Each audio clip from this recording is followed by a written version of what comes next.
Welcome to the next training video, Overcoming Objections. Now we have to accept this fact. Objections are going to happen, but they are not necessarily bad. It at least shows a partial interest on the part of the prospect. Trust me, the apathy is a lot worse.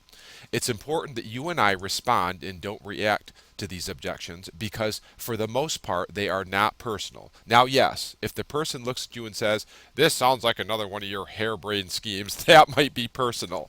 But 9 times out of 10, the objection is about the prospect and not about you and I. Therefore, let us not get defensive and confrontational. There is a right way to respond to them, and this video will show you how.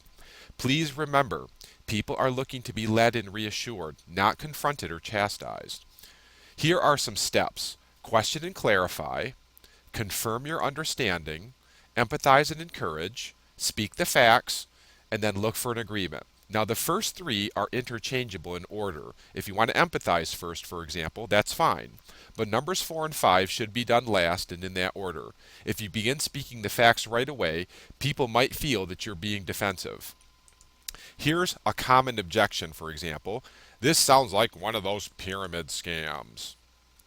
Okay, so here's our question clarify. Well, why do you say that?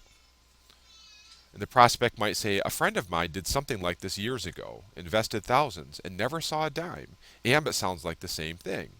Us. "So you're afraid of getting into this and losing money like your friend did." Prospect. "Well, yeah, I don't have any money as it is, and I don't need to be losing any more." Us. "I can understand that because I had the same concern the first time I saw this. I once lost over $2,000 investing in a pyramid thing years ago and I never made any of it back. My family had to bail me out.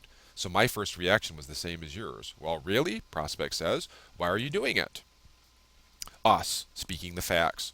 "Because I did some honest research into Ambit." And here's where we're going to quote credentials like the Better Business Bureau and J.D. Powers. "And I also met regular people like me and you who started this only a few years ago and are rapidly approaching financial freedom.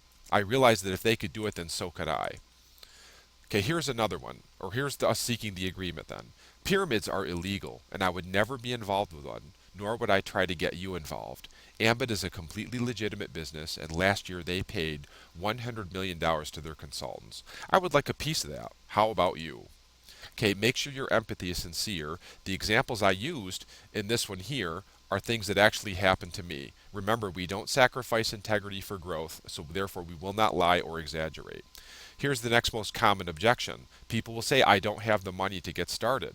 So here's an example of how we might respond. "Well, you don't have that kind of money just laying around. Hey, look, I understand. It's not chump change. It wasn't to me either, but I realized the only way I was going to break the paycheck to paycheck cycle was by getting started. I can help you set up a plan to get the money. One way is to set aside X amount per paycheck and put it into an envelope. How much do you think you could put aside?" And at this point, you can also recommend other things like using a credit card or having a yard sale or selling things on eBay.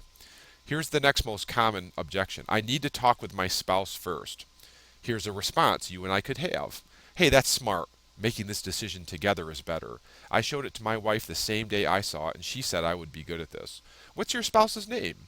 I'd be happy to talk with him or her over the phone right now, or meet with both of you to answer any questions they might have. I could even show you the same video I just showed you. The same video I just showed you." Here's the next common one. "I need to do some research first." Here's our response. "Absolutely. An informed decision is always better. What sort of research would speak to you the best?"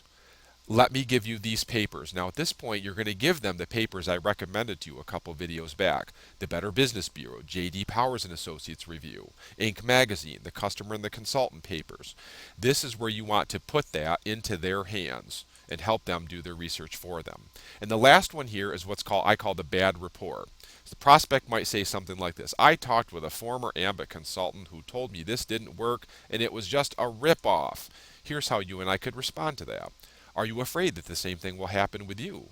"I was at first, but then I met plenty of Ambit consultants who were prospering. I noticed two main things about them. They followed Ambit's system, and two, they persevere no matter how many times they're told no. They never quit, and neither will I.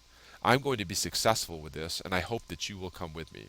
Stay tuned for the next video, the follow-up, and I will see you then.